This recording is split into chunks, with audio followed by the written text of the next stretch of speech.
आनुवंशिकता एवं जैव विकास, ये जो हमारा जीव विज्ञान का टॉपिक चल रहा है, इसको आगे बढ़ाते हैं। और जैसा आप जानते हैं, विकास एवं वर्गीकरण की जब हम बात कर रहे हैं, इससे पहले वाले में हमने देखा कि क्यों हमारे ये जो वर्गीकरण है किस टाइप से हमें हेल्प करता है अपने जो पहले हमारे जो ये जीव रहे हैं उनके बारे में समझने में। और हमने होमोलॉगस और एनालॉगस ऑर्गन्स का देखा कि किस प्रकार कुछ ऑर्गन्स हमें ऊपर से सेम लगते हैं लेकिन ओरिजिन उनका डिफरेंट होता है, और कुछ हमें ऐसा लगता है कि ये डिफरेंट है लेकिन ओरिजिन सेम होता है। तो ये हम लोगों ने जानकारी ले ली है। आज इस सेशन में हम लोग ये विकास एवं वर्गीकरण का ये सेकंड पार्ट ले रहे हैं, और देखते हैं आज हम लोग किसके बारे में बात कर रहे हैं। आज हम लोग जीवाश्म की बात कर रहे हैं, फॉसिल्स की। और ये एक ऐसा माध्यम है जिसने हमें ये जानकारी देनी शुरू करी कि कैसे पहले जीव रहे हैं। तो सबसे पहले समझते हैं जीवाश्म, फॉसिल्स, इसका अर्थ क्या है। अंगों की संरचना केवल वर्तमान स्पीशीज पर ही नहीं की जा सकती है, लेकिन वरन क्या है उनका, उन स्पीशीज पर भी की जा सकती है जो अब जीवित नहीं है। तो ऐसा वो यही बात हम लोग अपना जब हम ये जो हम विकास और वर्गीकरण की जब हम बात समझ रहे हैं, तो इसमें हम जो हमारे सामने हैं हम उस पर रह के अगर हम डिसीजंस ले रहे हैं, ये बहुत गलत होगा। क्योंकि लगातार हमारे इस अर्थ पे एक डेवलपमेंट चल रहा है, एक चेंजेस चल रहे हैं। जैसे जैसे डेवलपमेंट हो रहे हैं चेंजेस भी हो रहे हैं। तो अगर हमें पिछला नहीं मालूम होगा तो हम जो प्रेजेंट है इसे कैसे समझ सकते हैं। तो वही आ गया कि हम उन स्पीशीज पर भी की जा सकती है जो अब जीवित नहीं है। हम कैसे जान पाते हैं कि ये विलुप्त स्पीशीज कभी अस्तित्व में थी, और ये हमें कैसे पता चला। ये हमें पता चला जीवाश्म के द्वारा, जो फॉसिल्स हमें मिले।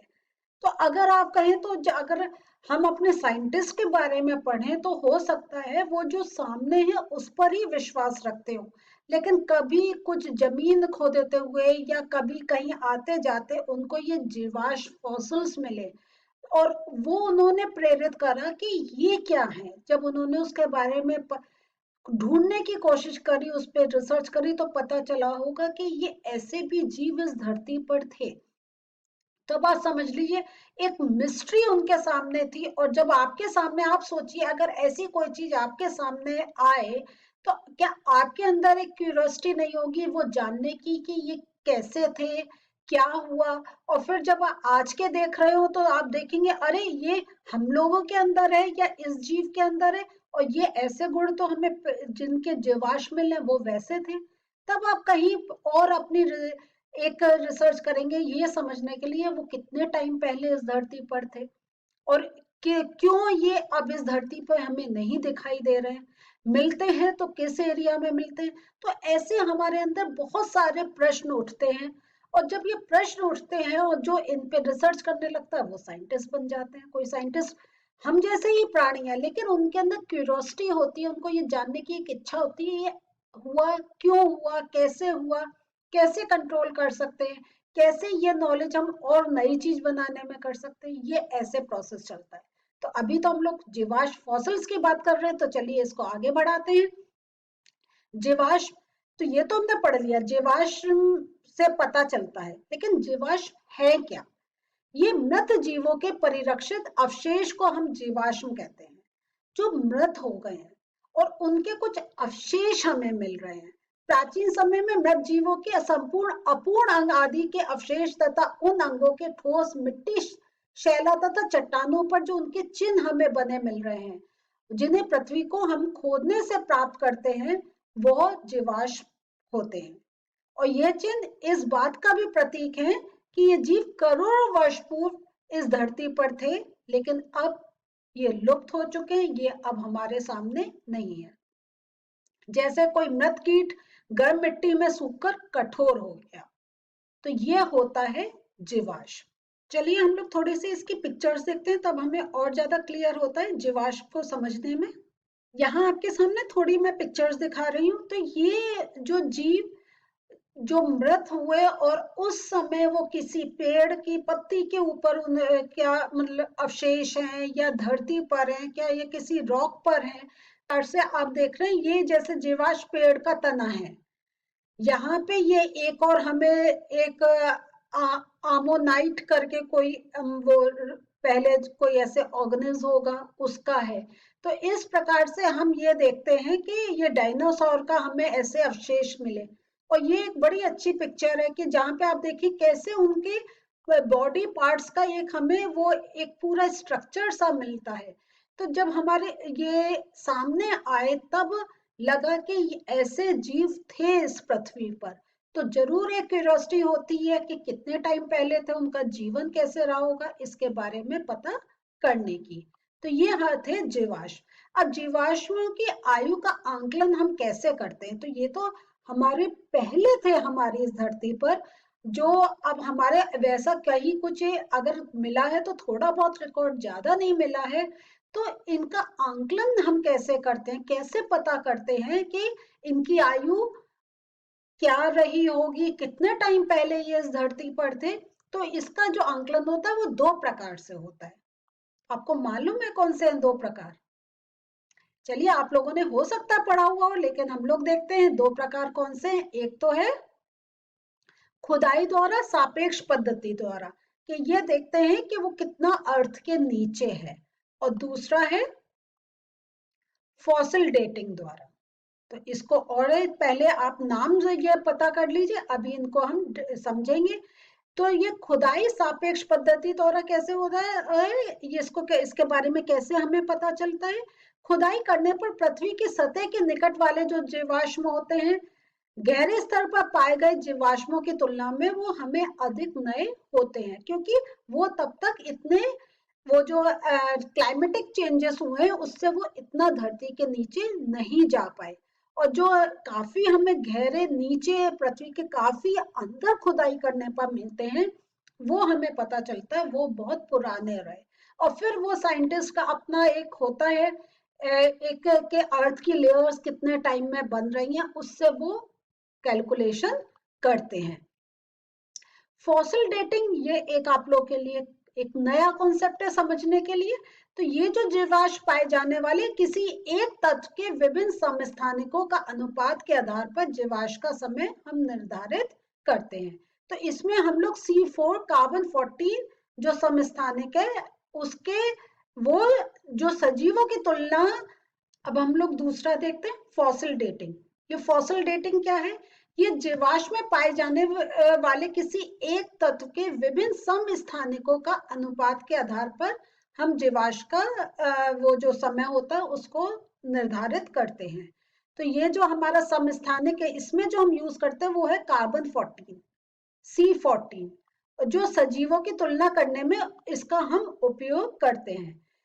ये बहुत इंपॉर्टेंट है, इसको ध्यान में देखिए। सजीव के जीवाश्म में उपस्थित C14 जो है ये रेडियो एक्टिव होता है। तो जो हमारे आइसोटोप्स होते हैं generally radio active nature show करते हैं, और ये जो होता है ये समय के साथ साथ धीरे धीरे घटता है। इसी रेडियो एक्टिविटी की तुलना करके हम जीवाश्मों की आयु का पता करते हैं। तो इसका क्योंकि समय के अकॉर्डिंग कम होता चला जाता है, तो हम ये देखते हैं कि इस समय कितना उसके अंदर प्रेजेंट है, और अगर हम बेसिक जो रहेगा वो कितना रहेगा उससे कैलकुलेशन करते हैं। तो देखिए खुदाई से तो एक हमें पता चल गया, लेकिन ये फॉसिल डेटिंग का जो एक प्रोसेस है ये एक वो बड़ा एक कहीं हेल्पफुल है, और ये काफी हमें एक एक्यूरेट अगर देखें तो काफी कुछ हम उस टाइम पीरियड में पहुंच पाते हैं जब इस प्रकार का जीव इस धरती पर जीवित होगा। तो ये और इससे हमें पता चलता है हमारी जीव कितने पहले इस धरती पर आए, और उनके शरीर की संरचना क्या थी, और आजकल जो सजीव हैं उनमें की क्या संरचना है, और फिर कंपैरिजन करके हमें पता चलता है कौन सा जीव का एंसेस्टर कौन रहा होगा। तो इस टाइप से हमें ये समझने में आसानी होती है।